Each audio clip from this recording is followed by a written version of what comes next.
नमस्कार, महाराज फाइल देख रहे हैं आप। मैं हूं आपके साथ हर्ष भारद्वाज, जिसमें आज हम बात करेंगे नीतीश राणे के उस बयान की जिससे बॉलीवुड से लेकर खास तौर पर राजनेता भड़क गए हैं। बात होगी मराठी भाषा की। अगर मराठी भाषा नहीं पढ़ाया तो स्कूलों की मान्यता रद्द हो जाएगी।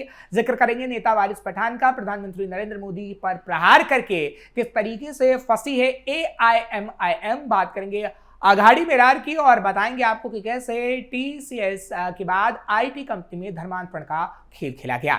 लेकिन उससे पहले एक नजर टॉप हेडलाइन।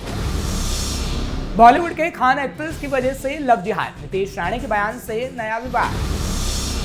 महाराष्ट्र में मराठी भाषा न पढ़ाने वाले स्कूलों की रद्द हो सकती है मान्यता, नियम का उल्लंघन करने पर होगी बड़ी कार्रवाई। पीएम मोदी के संबोधन पर बोले AIMIM नेता वारिस पठान, विपक्ष की पावर से ठंडी पड़ रही सरकार। महाराष्ट्र विधान परिषद की एक सीट पर आघाड़ी में रार, कांग्रेस बोली उद्धव के अलावा कोई और मंजूर नहीं। TCS के बाद एक और IT कंपनी में धर्मांतरण का खेल, महिला बोली शोषण कर बनाया धर्म परिवर्तन का दावा। खबरों में सबसे पहले बात मंत्री नीतीश राणे की। महाराष्ट्र के मंत्री नीतीश राणे के विवादित बयान ने राज्य में एक नया राजनीतिक और सामाजिक विवाद खड़ा कर दिया है। उन्होंने सीधे तौर पर आरोप लगाया कि बॉलीवुड के खान एक्ट्रेस की वजह से लव जिहाद की घटनाएं महाराष्ट्र में तेजी से बढ़ रही हैं। इस बयान के बाद राजनीतिक हलकों में कड़ी प्रतिक्रिया भी देखने को मिल रही है। नीतीश राणे ने अपने भाषण में दावा किया कि कुछ बॉलीवुड फिल्में और एक्टर्स अंतर धार्मिक संबंधों को बढ़ावा दे रहे हैं और इसका लव जिहाद के लिए गलत इस्तेमाल किया जा रहा है। उन्होंने खान सरनेम वाले एक्ट्रेस का जिक्र किया और आरोप लगाया कि ट्रेंड तेजी से बढ़ रहा है। ये विवाद सिर्फ बॉलीवुड तक सीमित नहीं है, बल्कि नासिक में टाटा कंसल्टेंसी सर्विसेज केस से भी जुड़ा है।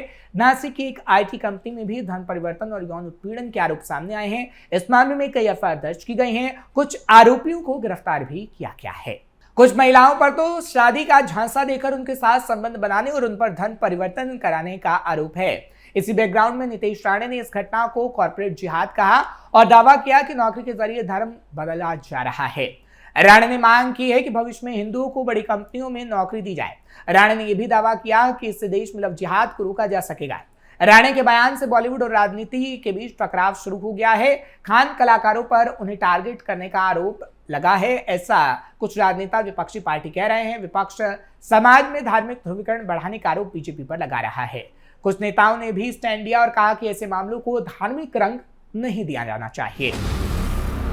अब बात करते हैं मराठी भाषा को लेकर CM के बड़े एक्शन की, क्योंकि महाराष्ट्र में मराठी भाषा को अनिवार्य रूप से न पढ़ाने वाले स्कूलों पर 1 लाख रुपए तक का जुर्माना लग सकता है। यही नहीं, उनकी मान्यता भी रद्द हो सकती है। स्कूल शिक्षा विभाग ने शुक्रवार को एक सरकारी संकल्प GR के माध्यम से सभी स्कूलों में मराठी भाषा के अनिवार्य शिक्षण को सख्ती से लागू कर दिया है। यानी मराठी भाषा पढ़ाना अनिवार्य होगा। हालांकि ये चिंता जताई गई थी कि कई स्कूल, विशेषकर केंद्रीय बोर्डों से संबद्ध स्कूल, इस नियम का पालन नहीं कर रहे हैं, जिस पर अब एक्शन की बात कही जा रही है। उल्लंघन करने पर 1 लाख रुपए तक के जुर्माने सहित कठोर दंड की चेतावनी दी गई है। कहा गया है कि महाराष्ट्र अनिवार्य मराठी भाषा शिक्षण अधिनियम 2020 के तहत 2020-21 के सभी स्कूलों में कक्षा 1 से 10 तक मराठी अनिवार्य विषय है। ये सभी संस्थानों पर लागू होता है, चाहे वो किसी भी बोर्ड या माध्यम से संचालित हो।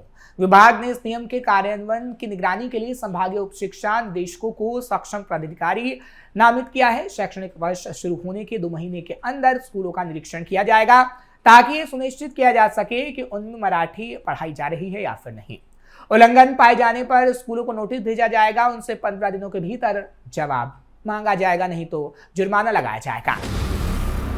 खबरों में बात होगी वारिस पठान की, क्योंकि प्रधानमंत्री नरेंद्र मोदी ने 18 अप्रैल को रात 8:30 बजे राष्ट्र के नाम संबोधन किया। प्रधानमंत्री नरेंद्र मोदी का करीब आधे घंटे का संबोधन नारी शक्ति वंदन अधिनियम और विपक्षी दलों पर हमले पर केंद्रित था। प्रधानमंत्री के संबोधन समाप्त होने के बाद अब इस संबोधन पर राजनीतिक बयानबाजियों का दौर शुरू हो गया है। AIMIM नेता वारिस पठान ने PM नरेंद्र मोदी के संबोधन पर प्रतिक्रिया दी। AIMIM नेता वारिस पठान ने PM के संबोधन को लेकर कहा कि मैंने प्रधानमंत्री नरेंद्र मोदी का भाषण थोड़ी देर ही देखा। उन्होंने कहा कि बीजेपी की उल्टी गिनती शुरू हो चुकी है, ये रोना शुरू हो गया है, इसलिए भाषण हटाकर IPL देखने लगा। AIMIM नेता वारिस पठान ने महिला आरक्षण से जुड़ा 131वां संवैधानिक संशोधन विधेयक की टाइमिंग पर सवाल खड़े किए हैं। वारिस पठान ने कहा कि साल 2023 में उन्होंने 5 दिन का सत्र बुलाया था। सत्र के दौरान बिल पर चर्चा हुई और बिल को लाया गया। साल 2024 में इसे लागू किया जाना चाहिए था, लेकिन नहीं किया गया। एआईएमआईएम नेता वारिस पठान ने कहा है कि 5 राज्यों पश्चिम बंगाल, तमिलनाडु, केरल, असम और पुडुचेरी में चुनाव हैं। चुनावों के बीच अपने 3 दिन तक तमाम नेताओं को बुला लिया गया, वो चुनाव छोड़कर यहां आ गए, इसकी क्या जरूरत थी। एआईएमआईएम नेता वारिस पठान ने अपने बयान में यह भी कहा है कि नारी का सम्मान करते थे, करते हैं, मरते दम तक करते रहेंगे।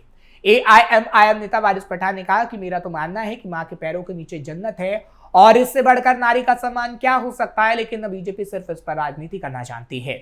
एआईएमआईएम नेता वारिस पठान ने भी कहा कि सरकार के इस वक्त पर बिल लाने के इरादे को जनता समझ चुकी है और ये रोना धोना कर बेवकूफ बनाने की बीजेपी की एक बड़ी टेक्निक है। बात एमएलसी चुनाव की भी होगी, क्योंकि महाराष्ट्र विधान परिषद यानी एमएलसी की रिक्त होने वाली 9 सीटों के लिए चुनाव की घोषणा होते ही राजनीतिक माहौल महाराष्ट्र में गर्मा गया है। केंद्रीय चुनाव आयोग के ऐलान के साथ ही सभी प्रमुख दलों में टिकट के लिए दौड़ तेज हो गई है और कई बड़े नाम मैदान में उतरने की तैयारी हो रही है। राजनीतिक गलियारों में जिन नेताओं के नाम पर सबसे ज्यादा चर्चा हो रही है उनमें विधान परिषद की उपसभापति नीलम गोऱ्हे शिवसेना, बीजेपी के प्रदेश महासचिव राजेश पांडे, पूर्व सांसद संजय कांखड़े के बेटे विक्रम कांखड़े शामिल हैं। वहीं एनसीपी की ओर से भोर के नेता रणजीत शिवतरे भी सक्रिय नजर आ रहे हैं। इसके अलावा विपक्षी खेमे में महाविकास आघाड़ी गठबंधन में शिवसेना यानी उद्धव गुट की उपनेता सुषमा अंधारे भी टिकट के लिए जोर लगा रही हैं। कांग्रेस की तरफ से भी हलचल तेज है। इस एक सीट के लिए पुणे के पूर्व विधायक मोहन जोशी एक बार फिर से अपनी दावेदारी मजबूत करने में जुटे हैं। दरअसल राज्य विधानसभा में संख्या बल के आधार पर विपक्ष 9 से केवल 1 सीट ही जीत सकता है। महाराष्ट्र की 288 सदस्यीय विधानसभा में बीजेपी नीत महायुति के पास भारी बहुमत है। हालांकि महाविकास आघाड़ी में इस बार कांग्रेस और उद्धव ठाकरे की शिवसेना के बीच उस एक सीट को लेकर संघर्ष देखने को मिल सकता है। रिपोर्ट्स के मुताबिक अगर उद्धव ठाकरे चुनाव नहीं लड़ते तो सुषमा अंधारे को मौका मिल सकता है, लेकिन कांग्रेस ने साफ कर दिया है कि उद्धव ठाकरे को उम्मीदवार बनाया जाए। हालांकि आलाकमान की तरफ से बड़ा फैसला लिया जाना है।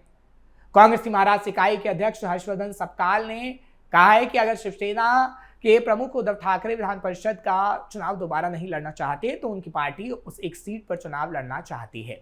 उन्होंने कहा कि कांग्रेस हाल ही में हुए राज्यसभा चुनाव में अपना प्रत्याशी उतारना चाहती थी और विधान परिषद के लिए उद्धव ठाकरे को एमवीए का चेहरा बनाने का प्रस्ताव दिया था। हालांकि एमवीए गठबंधन ने राज्यसभा के लिए शरद पवार को उम्मीदवार बनाया। अगर इस बार उद्धव ठाकरे विधान परिषद का चुनाव नहीं लड़ते हैं तो यह सीट कांग्रेस को दी जानी चाहिए। दरअसल कांग्रेस, शिवसेना, यूबीटी और एनसीपी एसपी का गठबंधन महाविकास आघाड़ी एमवीए अपनी संयुक्त ताकत के आधार पर तब भी एक राज्यसभा सीट जीतने की स्थिति में था। इस एमएलसी चुनाव में जिन सदस्यों का कार्यकाल पूरा हो रहा है उनमें कई कद्दावर नेता शामिल हैं। इसमें उद्धव ठाकरे, नीलम गोऱ्हे, संजय केणेकर, संदीप जोशी, दादाराव केचे, अमोल मिटकरी, रणजीत सिंह, मोहित पाटिल, राजेश राठौर और शशिकांत शिंदे शामिल हैं। महाराष्ट्र विधानमंडल के उच्च सदन की इन 9 सीटों के लिए 12 मई को चुनाव होना है, जिसमें आपसी लड़ाई खासतौर पर महागठबंधन में देखने को मिल रही है।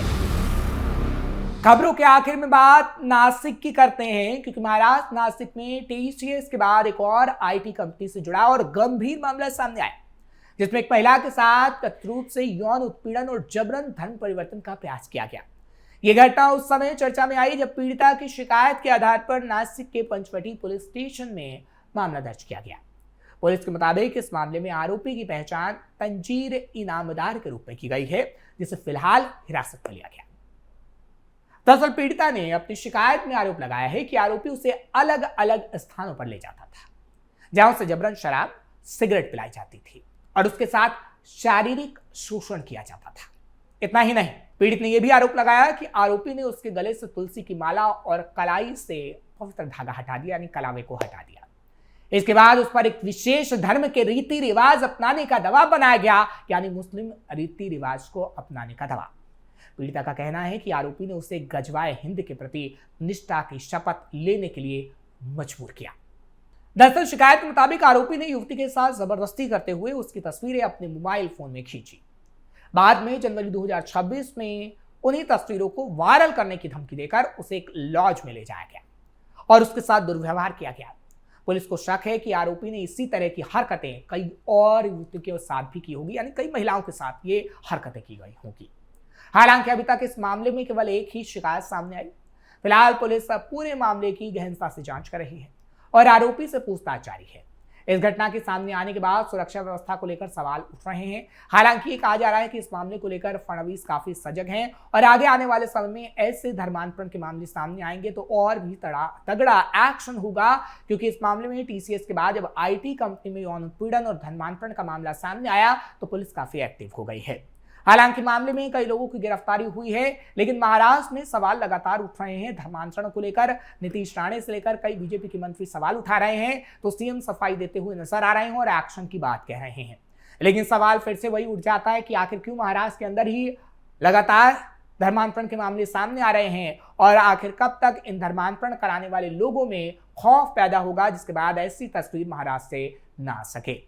आपको ये खबर कैसी लगी कमेंट सेक्शन में जरूर बताएं। खबर को लाइक शेयर करें, कैपिटल टीवी को सब्सक्राइब करना मत भूलिएगा। महाराष्ट्र की खबरों के साथ कल फिर आपके सामने हाजिर होंगे। मुझे इजाजत दीजिए, नमस्कार।